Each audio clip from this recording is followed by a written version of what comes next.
No, the stress has already started today. Oh. So I booked my flights completely separately because I thought that I was gonna have time to go to Ho Chi Minh, but it turns out I didn't. So I booked a flight leaving at like 1:45 to go to Ho Chi Minh, and then at like 5:20 from Ho Chi Minh to Singapore. But now the company that I've originally booked with, Jetstar told me that they've completely changed the flight. So now I'm only going to be leaving Da Nang, which is where I am right now, to go to Ho Chi Minh at 4:30. But that means I'm going to miss my flight to Singapore, and I have to be in Singapore because I'm going to Australia tomorrow night.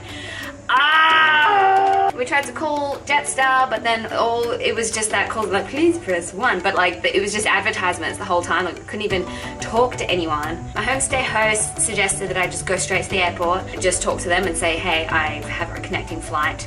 Please help me. And just like pray that they find me another flight to be on. I'm so worried. Oh, I'm so worried. I hate this thing.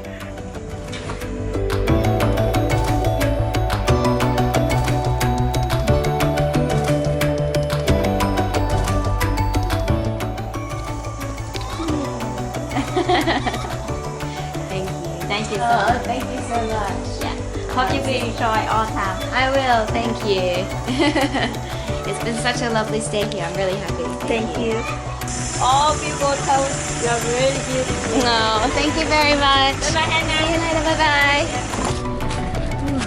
She is so sweet. I can highly recommend the New Sunshine Homestay accommodation. Yeah, it's a wonderful, wonderful place to stay. Definitely do it.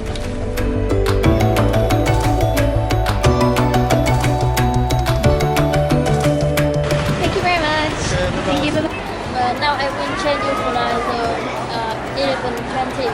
Oh, 11:20. It's amazing. This is so much easier than I thought it would be. Alright, so I need to be at the gate like, I don't know, ages ago.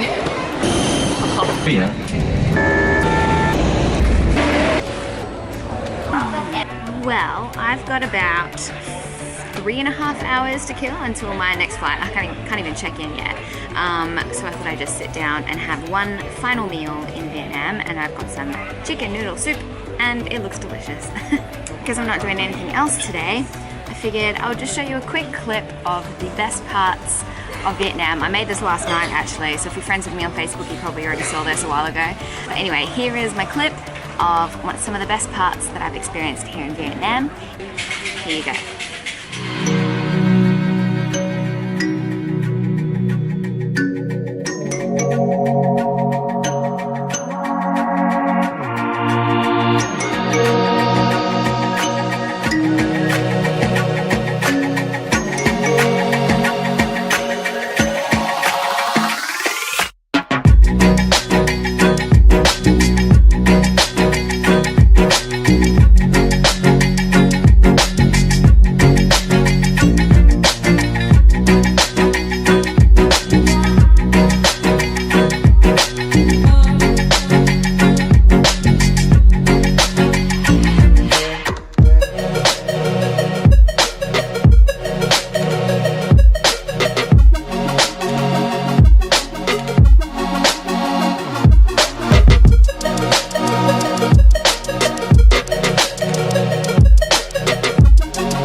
As you can see in that video, I've had an amazing trip in Vietnam. It was everything that I was expecting and nothing at all like I was expecting as well. There are some absolutely beautiful places here. So I'm gonna do like my best travel tips and hacks, kind of hacks. There's maybe one hack there, maybe. But yeah, my first tip would be to get out of the city, even if it's just like a little bit. So that amazing shot where I was standing right in the middle of all these rice fields, that was literally like a 3-minute bike ride away from the main city of Hoi An. And I only found that because I looked up on Google Maps and I saw like a big green patch and I was like, I wonder what's there. And it was beautiful. It was so incredible to see. So there's so much beauty that you can see in wherever you're going, just outside of the main touristy areas or the main cities. So that's my first tip, number 1.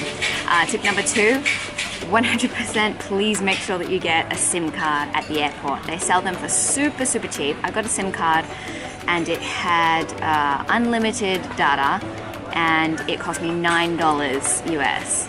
And I couldn't believe it. I actually could not believe how cheap it was. And I thought like, oh, this is gonna be like really crappy internet. It was actually like way faster internet than I would ever get in Singapore or Australia.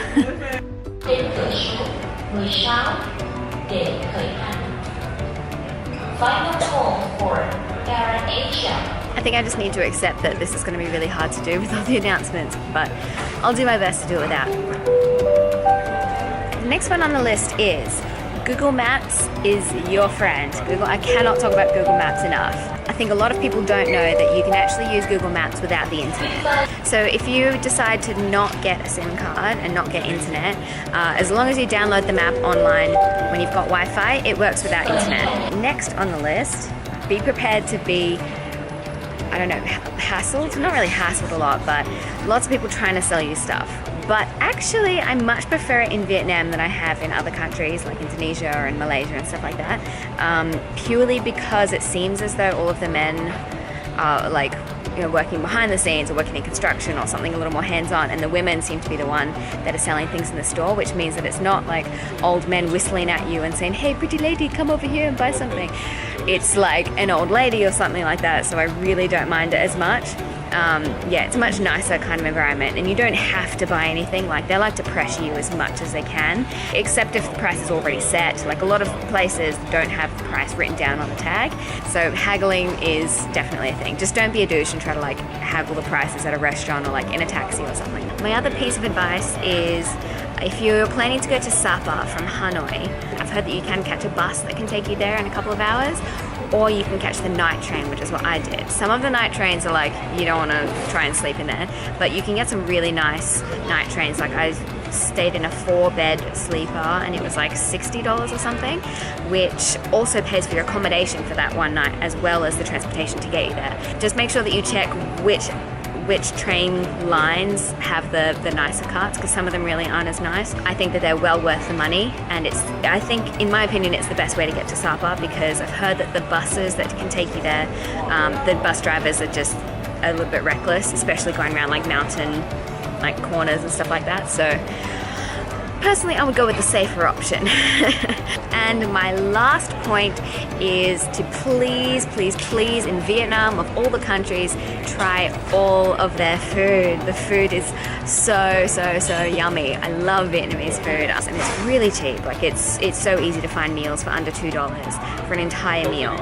So please do your best to not just go to restaurants all the time. I mean, I don't have anything against restaurants, but I think if you really want to experience the true cuisine, go to like some little place on the side of the road and just buy something that looks interesting. The worst that can happen is you take a bite and you're like, no, this doesn't taste very good, spit it out, don't eat it. And in the end, you haven't wasted anything because it was only like 20 cents usually. Those are all I've got for you right now, because I wanted to give you some kind of content that could be useful in this video. So I hope that you've enjoyed this short but hopefully helpful little video, and I hope that you've enjoyed all of my Vietnam videos so far. If you haven't seen them, go back and watch them. They're all there, all of the video vlogs for the past week. And yeah. And it wouldn't be a holiday with Hannah if I didn't buy at least one weird snack to try on the way back. Rack crunchy octopus arm. Oh yeah. If you can see it properly. Oh, look at them. They are just like little tiny octopus arms. Alright, here goes nothing.